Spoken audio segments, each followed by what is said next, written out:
Let's have a look at tradable emission permits, and I'm going to use the example of sulfur permits. How do tradable permits work? Well, as a first step, the government sets an overall target. That can be a target for the consumption of something, or the production of something, or in this case, the emissions of something.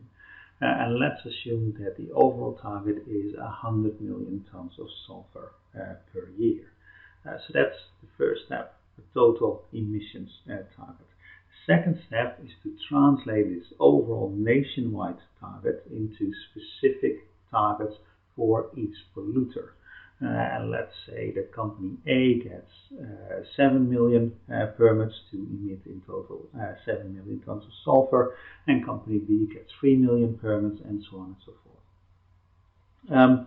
So far, this is direct regulation. The government tells company A, you shall not emit more than 7 million tons, and it tells the company B, you shall not emit more than 3 million tons. But that is where the market kicks in. If a company thinks it has too few permits, it cannot emit as much as it wants, then it can go to the market and buy additional permits from a company that thinks it has too many permits. It can actually reduce more than the government initially told it to. Now, how does this work? For simplicity, I'm going to look at two firms only. I'm going to look at a very simple diagram. We have emission reduction on the horizontal axis, and we have the marginal cost of emission reduction on the vertical axis. And emission reduction is more expensive in firm 1 than in firm 2. Its cost curve lies above the cost curve of firm 2. Now, the government doesn't know this or doesn't care about this, and gives both companies the same emission reduction obligation. The emission reduction obligation of firm 1 is Q1, and of firm 2 is Q2, and they are both equal here. The implication of that is that the marginal cost of emission reduction in firm 1 is P1, and the marginal cost of emission reduction in firm 2 is P2. So we immediately violate cost effectiveness, or the first order condition of cost effectiveness, which says that the cheapest possible solution is that everybody pays the same at the margin, which is clearly not the case. P1 is not equal to P2. Now, what happens if firm 1 and firm 2 are allowed to bargain or to trade? Well, firm 1 thinks that emission reduction is fairly expensive, and it is willing to pay P1 if it can reduce its emissions a little bit less, if it can emit a little bit more, because that is essentially the cost that it would avoid. So that is P1, and that is firm 1. Firm 2 is willing to accept compensation of P2 if it has to reduce its emissions a little bit more, if it has to emit a little bit less. And because P1 is greater than P2, a bargain can be struck between firm 1 and firm 2 that is mutually advantageous. Because if we pick a price, say here in the middle, we split the difference, then firm 1 would save these costs and pay this amount for that. That's in the interest of firm 1. Firm 2 would face these amounts of additional cost, but would get this amount of compensation for that. So that is in the interest of firm 2. So firm 1 reduces its emissions a little bit less, and firm 2 reduces its emissions a little bit more. That continues until the price are equal.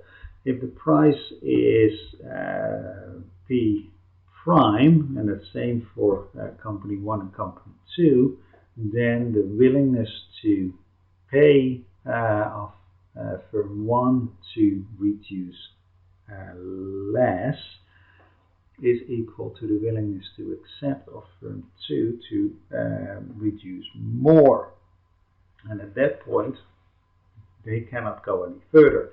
Because if you push here, then the willingness to pay of firm 1 is less than the willingness to accept of firm 2, and a mutually advantageous deal is no longer possible. So if you allow this sort of bargain between two firms, then you would get that the first order condition of cost effectiveness is satisfied, that is, everybody pays the same at the margin. The important thing to keep in mind here is that the total emission reduction in the final allocation, Q prime 1 plus Q prime 2, is equal to the sum of the initial emission reduction, Q1 plus Q2. And that is because for every permit sold by firm 1, if firm 1 reduces its emissions by 1 ton less, firm 2 has to sell a permit, and therefore firm 2 reduces its emissions by 1 ton more. So there's no leakage or anything in the system. For every additional emission by firm 1 is 100% compensated by additional emission reduction of firm 2. Now this is for 2 firms. You can also do this for n firms. If everybody faces the same price at the market, then emission reduction costs are equal to that price, and you automatically get into the situation that you meet your overall target at the lowest possible cost. So that's how tradable permits work. Let's look at an example. And the example I'm going to use is sulfur permits. This is one of the oldest examples of tradable emission permits. This was introduced, the law was introduced in 1990, the actual market started in 1995, and essentially what this particular law did in the United States was that it kept sulfur emissions of the dirtiest 263 power generators. So these are big factories that make electricity mostly from coal. Those 263 power plants account for roughly 22% of the market if you count in heat, 17% of the market if you count installed capacity. That was in 1995, and then after 2000 many more power plants were included in the market. Important thing to keep in mind here is that emissions were permanently monitored. This does not come for free, but costs roughly $125,000 per unit per year. That's essentially the device that sits on the smokestack and counts how much sulfur comes out. And that is of course important because you're trying to cap this, so you need to know what comes out, but then also you create a commercial property, namely an emission permit that can be sold on the market, and you better be sure that what you're buying is what is going on in that particular company. You cannot have fraudulent permits circulating. There's a cap for each of the power plants, total permits, but if they want to emit more, then they can buy more permits. If they want to emit less, then they can sell their permits. That is one option. What they can also do is save their permits for later years. So essentially the permit says you can emit 1 million tons of sulfur in 1995, or in 1996, or in 1997, or in 1998. Essentially it says you can emit sulfur after the year that it was issued, and that is banking. So you can store these things for later if you think that is advantageous, if you have plans to expand, or you think that the price is going up in the future.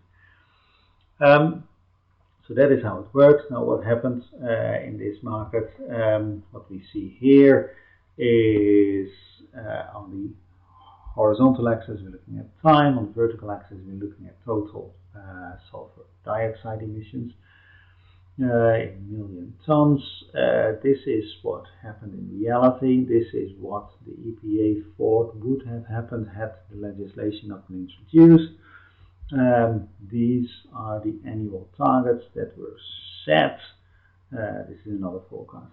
And these are the annual emissions. And what you can see is that companies dived under their limits. They reduced more than they had to, at least in the first 2 years.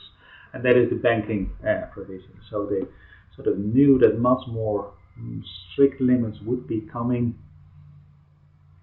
from the year 2000 onwards, so they started cutting their emissions sooner so that they could save the permits for later. So that is the first thing that happened. It was a fairly active market. This is for, I don't know what year this is. The sort of solid line are the allocations. This is what the initial allocation of emission permits for the companies was, and then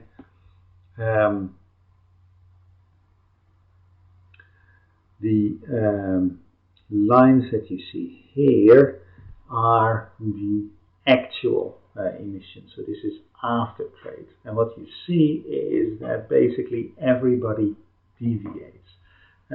So the companies that are over the dotted, over the solid line are the companies that bought additional permits, and then the companies that are under are the companies that sold their permits.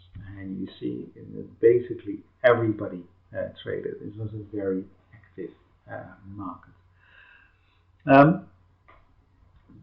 This is a graph of the allowance prices. The market started really kicking in 1995, but there were sort of like future markets and everything before the market really kicked in. The spot market really kicked in. The important thing here is that when this was introduced, or actually 2 years after it was introduced, the forecast was that a price of a permit, that is the marginal emission reduction cost, would be something like $300 per ton of SO2. But when the market really started working, when the market really kicked in, it was only $150 per ton of SO2. That is, the forecasts were way too pessimistic. Everybody thought this would be very expensive, but it turned out that it was only half as expensive, and in later years the price actually fell to below 100, only a third as expensive as people initially thought. And this is essentially because people initially could not imagine how can you make electricity without emitting SO2. But then they got their engineers to work on this problem, and then it turned out that yes, there are ways to do so. And the original design of the scrubbers that take the SO2 out of the flue gas were clunky and did not really work very well. But after a few years of experience with these things and a lot of tinkering with these machines, it turned out that they can do this fairly cheaply and fairly effectively. So that is an important lesson here. So cost much lower than expected, technology pessimism in models. What I show here are actually the market prices for sort of like future trade of these things. They're mostly based on model predictions of what this can cost. And it turned out that the models were just very pessimistic. They simply did not think that the technology would advance as quickly as it did. This is a slightly mysterious graph at first sight, but it has another important lesson from this particular market. So this was the first auction, of permits. For emissions in 1995, they started auctioning these things in 1993. Essentially, in 1993, you could buy a permit to start emitting in 1995, right? And then in 1994, you could buy the same permit in 1995. Obviously, you could also still buy permits to emit in 1995. The important thing here is these curves. These are the bid curves. So this is essentially the Environmental Protection Agency organized an auction, and everybody who needed permits could go onto that auction and buy these permits. Essentially anybody could buy, but it was mostly those that wanted to emit sulfur that were active on the market. And the important thing here is that for the very first auction that was there, some people were bidding for $200 per ton of SO2, other people were bidding for 50. And there's a huge spread in the bids. That essentially means that people did not know what these permits would be worth. And some people thought they were very expensive. They did not just think so, but actually put good money on the table to buy these permits. And other people thought they were cheap. And then if you move a year later, the sort of 200 is gone. It now starts at 175, and the 50 is also gone. It sort of ends at 100. And if you then go to 1995, this third year that the market is really in operation, you see that the spread in bids is only $10, $20 or so. That is, people very quickly discovered what is the true price of these permits. So a lot of the initial uncertainty disappeared. So at first we saw a very large spread in bids. Buyers are uncertain about the price, and within 2 years there was essentially perfect information about how this market worked and what the real price, what the actual price of permits was. That is one thing that happened, and that suggests that people very quickly discovered how this market worked. Another thing that happened in the initial years, companies were flabbergasted. They did not know what this would do. And what do companies do when they are uncertain? They hire expensive consultants to tell them how this market would work. And a lot of money changed hands, and some people made a very good living from essentially knowing the market that was to come a little bit better than the companies that would be active on that market. The consultants, of course, did not know a lot either, because the market was not yet in operation. No. 1993 and 1992, 1993, a lot of consultants made a lot of money. But in 1994, fewer consultants made money. In 1995, consulting business had essentially dried up. Similarly for the brokers, initially the brokers pretending to know the market better, pretending to understand the market better than the companies that were trading, made a lot of money, could charge huge premiums on those trades. But very quickly the brokers, their margins disappeared, the markups quickly fell to close to zero, and a lot of trade was essentially just direct trade between companies, and brokers were no longer necessary. Which again is an indication that brokers essentially trade in information, that information in this market became quickly common knowledge. And the consultants and the brokers disappeared as intermediaries. The success of this sulfur market in the USA explains why other environmental problems, particularly climate change, people are now also trying to solve that through cap and trade. And the reasons for this is two, right? It turns out that yes, you can reduce these emissions at a much lower cost than you thought, and that is of course good for everybody. And second, these markets actually really work, and that success explains the popularity of cap and trade for other environmental problems. The fact that the costs were much lower than expected, I ascribe to models being particularly pessimistic about technology. The fact that the models were pessimistic about the cost of sulfur emission reduction is of course something that the modelers also noted. And they may have learned from that, and it may no longer be the case that modelers are pessimistic about these things. They may now have become, having learned from the sulfur experience, actually may have come over optimistic, but that is a different